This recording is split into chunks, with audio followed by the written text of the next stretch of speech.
여러분들 한번 우리 근본적인 질문을 하나 해볼까요? 우리는 왜 살아갈까요? 하나님은 왜 우리에게 생명을 주셨고 우리로 하여금 이 세상을 살아가게 하고 있을까요? 아마 그것에 대한 답이 각자 다를 것이고 그 답에 따라서 그 삶의 방향 또한 달라질 것입니다. 많은 사람들이 돈, 명예, 권력 또한 이 세상에 더 나은 삶의 성공을 위해 달려가고 있습니다. 하지만 오늘 이 전도서에서 이 전도자는 그 모든 것이 허무하다라고 말씀하고 있습니다. 그 이유는 우리에게는 누구나 피할 수 없는 죽음이 있기 때문이죠. 죽음 앞에서는 우리가 가진 모든 것이 헛되고 그 이전에 했던 모든 것은 아무것도 아니게 됩니다. 그런데 이 전도자가 하는 한 가지 중요한 것은 바로 하나님을 경외하는 삶. 그분을 위해 살아가는 그 삶이 진짜 지혜로운 삶이라는 것을 우리에게 전하고 있습니다. 우리가 다 알다시피 알렉산더 대왕이라고 하는 그 왕이 얼마나 많은 영토를 차지했습니까? 대부분의 유럽 땅을 넘어서 이 아시아 지역까지도 이게 제패를 어느 정도 했던 그런 상황이었습니다. 그런데 그 알렉산더 대왕이 죽을 때가 되었고 그가 세 가지 유언을 남겼습니다. 첫 번째는 내 관을 의사들이 들게 하라. 두 번째로는 모든 재물을 길에 흙 뿌려라. 세 번째로는 관 밖으로 내 손이 나오게끔 하라. 이 세 가지 유언을 남겼습니다. 그 이유는 의사들이 관을 들라고 하는 것은 어떤 유능한 의사도 죽음을 피할 수는 없다. 죽음을 막을 수 없다라는 것을 보여주고자 했습니다. 그리고 자신이 가진 모든 재물을 길에 흩뿌리라고 하는 것은 아무리 많은 물질과 재산이 있어도 죽음 앞에서는 쓸모가 없다라는 것을 보여주고 있습니다. 세 번째로 관 밖으로 손을 내밀라고 하는 것은 자신이 올 때도 아무것도 안 갖고 왔지만 갈 때도 아무것도 갈 수 없다라는 것을 자신의 손에 아무것도 들려진 것이 없다라는 것을 사람들에게 보여주는 것이었습니다. 알렉산더 대왕뿐만 아니라 생명을 가진 모든 사람들, 어떤 유능하고 유명하고 위대한 사람들도 이 죽음을 피할 수 없었습니다. 그래서 이 전도서는 우리에게 12장 8절에 전도자가 이르되 헛되고 헛되도다. 모든 것이 헛되도다 라고 말씀하고 있죠. 그렇다면 우리는 어떻게 살아가는 것이 맞을까요? 전도서 12장 1절 우리 같이 읽어보겠습니다. 너는 청년의 때에 너의 창조주를 기억하라.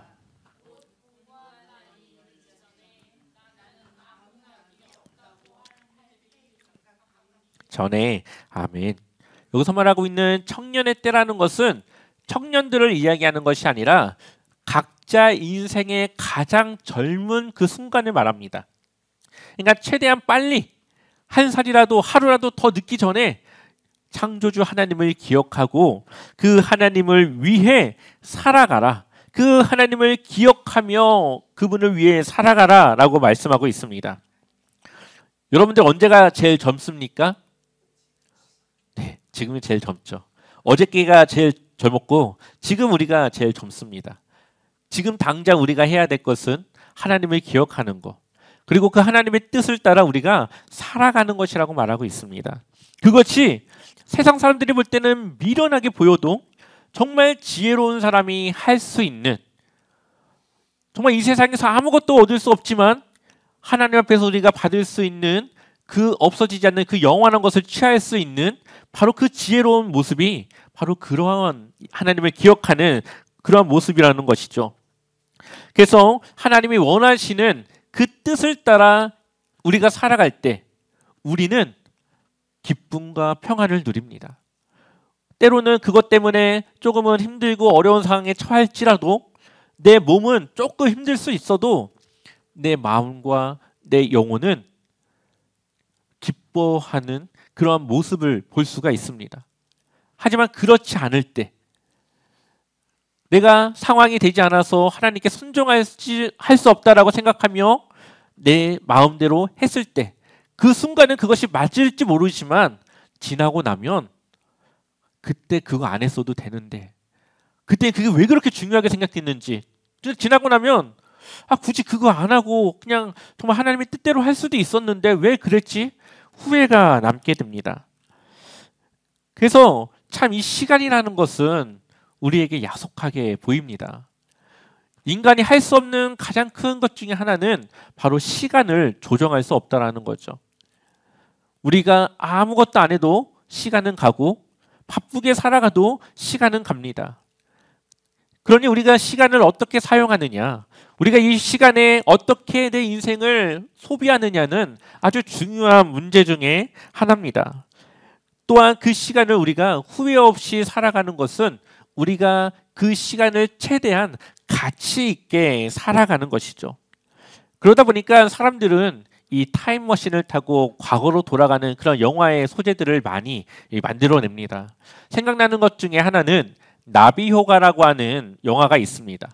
이 나비효과는 정말 그 쓰이는 용어인데 태평양에서 나비가 날개짓을 합니다.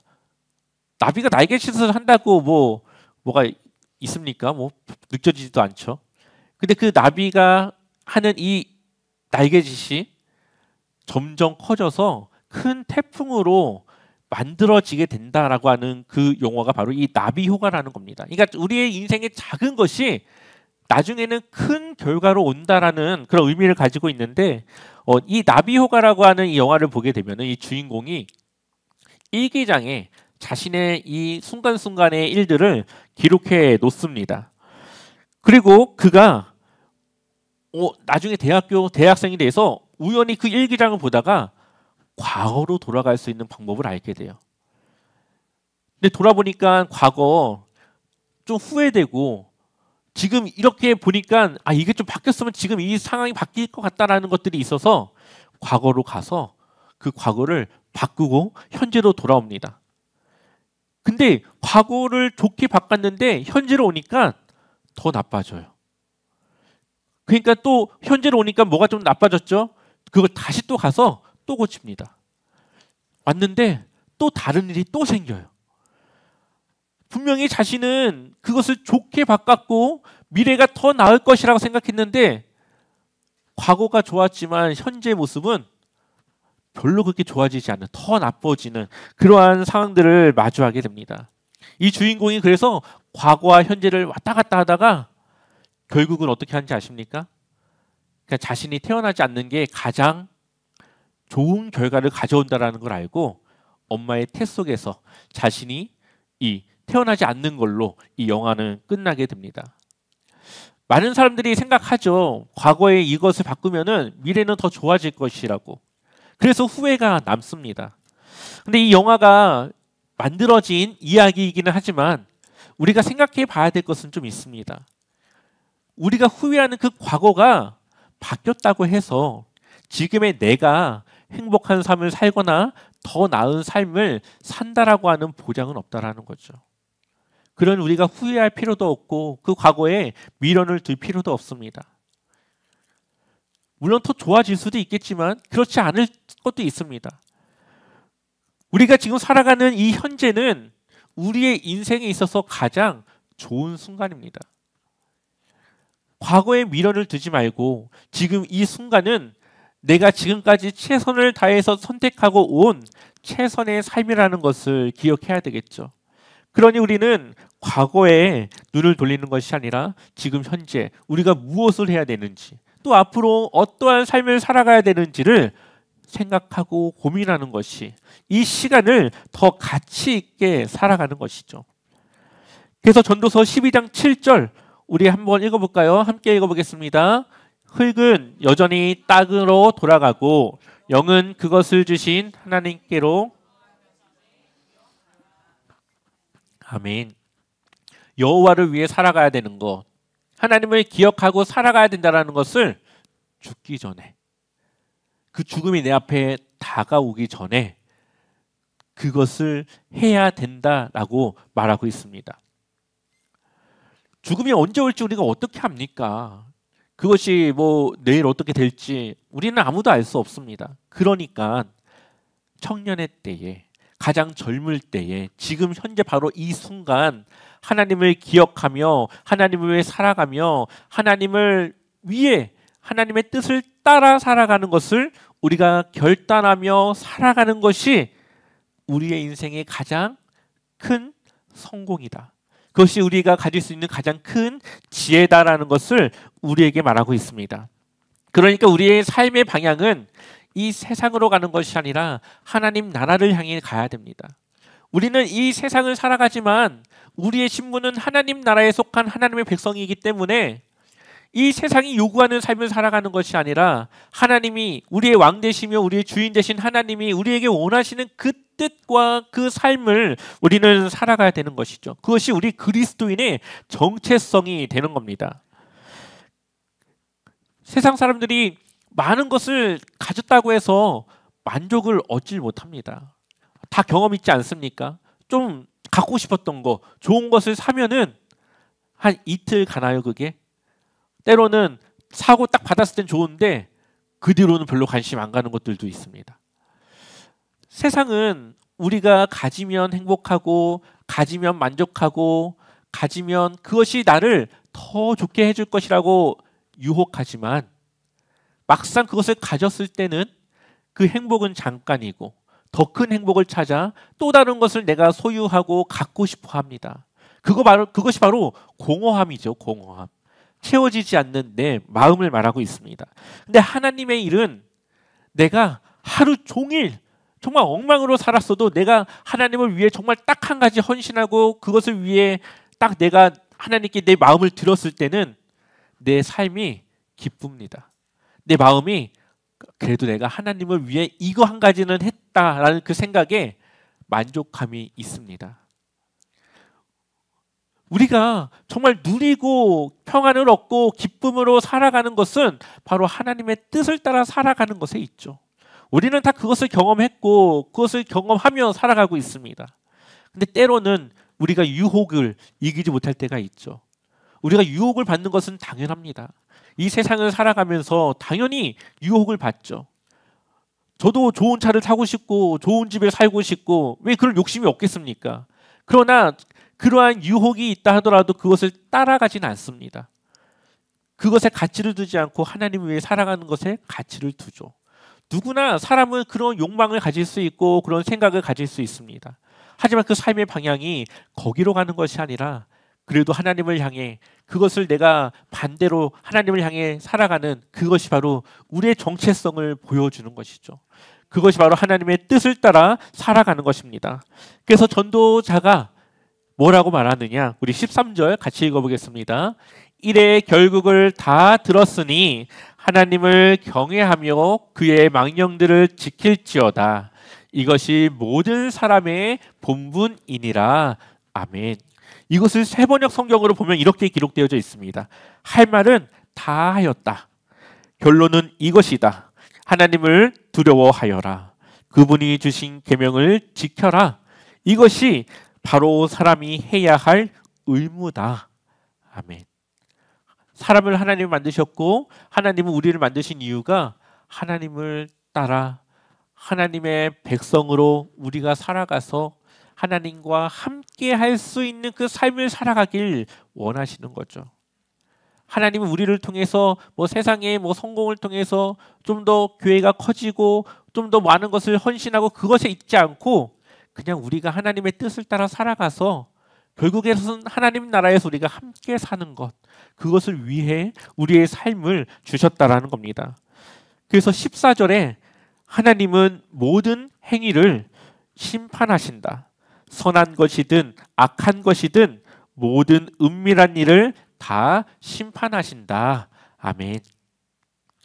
결국엔 하나님이 우리의 삶을 은밀하게 보시다가 지금은 그냥 내 마음대로 살아도 그냥 괜찮은 것처럼 그냥 납두시지만 선과 악을 행하는 내 삶을 하나님 보시다가 어떻게 하신다고요?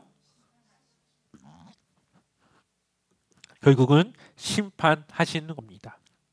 그러니 그 심판 가운데서 우리가 그 하나님의 심판을 피하기 위해서는 하나님이 우리에게 원하시는 그 뜻을, 사람의 본분을 다하여서 하나님을 기억하며 하나님을 위한 삶을 우리가 살아가는 것이죠. 이것은 지금 선택을 말하는 것이 아닙니다. 사람의 본분, 우리의 의무, 당연히 우리가 해야 될 일을 말하는 것이죠. 대한민국 국민은 대한민국의 법을 따라야 되듯이 하나님 나라의 백성은 하나님의 말씀을 따라야 되는 겁니다. 이것이 우리의 선택에 있지 않고 우리의 의무에 포함되어져 있는 것이죠. 그래서 바울은 자신의 이 신앙을 고백하기를 빌립보서 3장 8절 같이 읽어보겠습니다. 또한 모든 것을 해로 여김은 내 주 그리스도 예수를 아는 지식이 가장 고상하기 때문이라. 내가 그를 위하여 모든 것을 잃어버리고 배설물로 여김은 그리스도를 얻고. 아멘. 바울은 얼마나 그 앞날이 창창했습니까? 그가 로마 시민권자로서 얼마나 많은 것들을 누릴 수 있었겠습니까? 그럼에도 불구하고 그가 모든 것을 배설로 버린 것은 예수 그리스도를 아는 것, 그분을 따라 살아가는 것이 인간이 할 수 있는 가장 고상한 일, 가장 귀한 지혜를 가지고 살아가는 삶이라는 것을 그가 알았기 때문이죠. 예수님을 만나서 예수님을 알고 그분을 따라 살아가는 것이 가장 가치 있고 인간으로서 가장 해야 될 삶이라는 것을 그가 깨닫게 되자 그가 누릴 수 있는 모든 것은 다 배설물과 같이 자신의 눈에 들어오지 않고 오직 예수 그리스도를 따라 사는 삶만 그가 보고 나아갔던 것을 보게 됩니다. 우리가 시간을 지체하기 전에, 우리의 몸이 더 늙기 전에 우리가 해야 될 것은 하나님의 뜻을 따라 살아가는 겁니다. 우리가 나이가 들어서 이제 하나님을 위해서 내가 뭐 좀 해볼까 했는데 몸은 이제 늙어서 하나님 앞에 할 수 있는 것이 없고 말씀을 보려고 해도 눈이 침침해서 말씀을 보는 것도 쉽지가 않고 사람들과 대화를 하려고 해도 이제는 그 대화에 내가 무언가를 이야기하고 사고하기에는 너무나도 어려운 상황에 처한다면 얼마나 그 지난 날이 후회가 될까요? 80세 노인이 자신의 인생을 돌아보며 30대에게 이야기하는데 세상 아무것도 필요 없더라. 건강이 최고고 가족이 화목한 게 최고더라. 이렇게 하면 그 사람의 말이 진심인 거죠. 그게 그 사람의 경험인 거죠. 주병진 씨가 결혼을 못하지 않았습니까? 근데 그가 TV에서 하는 말이 자신이 결혼할 수 있는 시기가 있었는데 너무 바빠서 그걸 놓쳤답니다. 근데 지금 돌아보니까 만약에 또다시 그러한 기회가 온다면 지금 자신이 가진 모든 재산을 다 주고서라도 그 기회를 잡고 싶다라고 이야기를 하더라고요. 그러니까 얼마나 그 과거에 그것이 후회가 됐으면은 그것이 여전히 남아서 그러한 생각을 하게 하겠습니까? 우리가 늦기 전에 하나님을 위해 우리가 헌신할 수 있는 이 조건을 우리가 잃어버리기 전에 우리가 해야 될 것은 하나님께 헌신하며 하나님을 위해 살아가며 하나님과 동행하며 교제하며 살아가는 삶이라는 겁니다. 그렇다면 우리가 어떠한 일을 할 수 있을까요? 뭐 큰 것 말고 우리가 할 수 있는 범위에서 좀 한번 생각해 보면은 일단은 뭐 우리 주변 사람들에게 복음을 전하는 것이 우리가 가장 좀 간단하면서도 하나님의 일을 할 수 있는 것 중에 하나일 겁니다. 또한 우리 개인적으로 보았을 때는 시간을 정해서 하나님의 말씀을 보고 기도를 하고 찬양을 하며 하나님의 마음과 하나님의 생각을 우리가 한번 다시 돌아보며 그것을 한번 다시 생각하며 그 마음을 정리하는 그것도 우리가 하나님을 위해 살아가는 모습 중에 하나일 겁니다. 또한 우리가 매 순간 고민하며 결정해야 되는 것들이 있다면 우리는 더 잘 고민해서 하나님이 원하시는 것을 따라가는 그것이 우리의 삶을 후회하지 않는 방법이겠죠. 꼭 교회가 아니더라도 가정에서 직장에서 우리가 할 수 있는 일도 있을 겁니다. 뭐 직장에서 보면은 사람들 얼마나 이 아침에 출근하는 것이 힘들고 짜증납니까? 잠은 더 자고 싶은데 그러지 못하는 그런 사람들에게 뭐 차 한 잔을 주든지 뭐 내가 좀 섬길 수 있는 것을 통해서 그 사람이 하루를 좀 더 기분 좋게 시작할 수 있게 하는 것. 이것도 하나님이 우리에게 원하시는 그러한 신앙인의 삶이 아니겠습니까? 또한 주변에 어려운 이웃이 있다면 그들을 돕는 것. 혹은 내 주변에 좀 도움이 필요한 이가 있다면 그를 위해서 기도하는 것. 또한 전화해서 그 힘들어하는 사람의 마음을 위로해 주는 것. 또 힘을 낼 수 있는 그런 성경 구절을 보았다면 그 말씀에 맞는 누군가에게 그것을 전하여서 정말 하나님의 그 마음을 전하는 것도 우리가 할 수 있는 일이겠죠. 우리가 크진 않아도 우리의 실생활 속에서 할 수 있는 여러 가지 것들이 있습니다. 그거 하는데 뭐 얼마나 걸리겠습니까? 5분이면 1분이면 할 수 있는 것들도 많이 있습니다. 우리는 그러한 것들을 찾아 하나님의 마음을 전하며 하나님의 뜻을 따라 우리는 살아갈 수 있어야 될 것입니다. 우리가 이렇게 조금씩 하나님을 위해 살아가다 보면 우리의 삶은 늘 하나님이 주시는 평안과 기쁨으로 살아갈 수 있게 되는 것입니다. 전도서는 단순히 세상의 무의미함을 이야기하는 것이 아니라 전도서의 마지막 결론은 결국은 그가 모든 것을 누려봤더니 후회밖에 남지 않더라. 하나님을 경외하는 것만이 우리의 인생을 성공하는 그러한 길이더라 하면서 우리에게 지혜를 전해주고자 썼던 그러한 말씀입니다. 그래서 인생이 허무하지 않게 하기 위해서 우리가 해야 될 것은 하나님의 것을 취하는 것입니다. 하나님의 것을 우리가 잡았을 때 우리의 삶은 허무하고 헛되지 않습니다. 그것이 바로 우리 인생의 진정한 성공이라는 거죠. 그렇다면 여러분들은 이미 성공한 삶을 살아가고 있습니다. 사람의 인생의 성공은 하나님을 만나는 겁니다. 그래서 하나님의 마음을 내가 깨닫는 것이죠. 그리고 하나님의 백성이 되어서 하나님을 위해 살아가는 그 길을 가는 것이 인생의 가장 큰 성공이라고 볼 수가 있습니다. 그것을 위해서 예수 그리스도가 오셨고 하나님과 우리의 막힌담을 그분이 허셨고 하나님과 우리가 관계가 회복되어져서 우리가 이제 하나님의 자녀로 살아갈 수 있게 되었습니다. 하나님은 그것을 위해서 예수 그리스도를 보내주셨고 그러한 찬양을 받기 위해서 우리와 함께하기 위해서 우리에게 하나님이 주신 생명을 주셨습니다. 우리 모두가 하나님을 경외하며 하나님의 귀한 백성으로 살아갈 것을 축원합니다.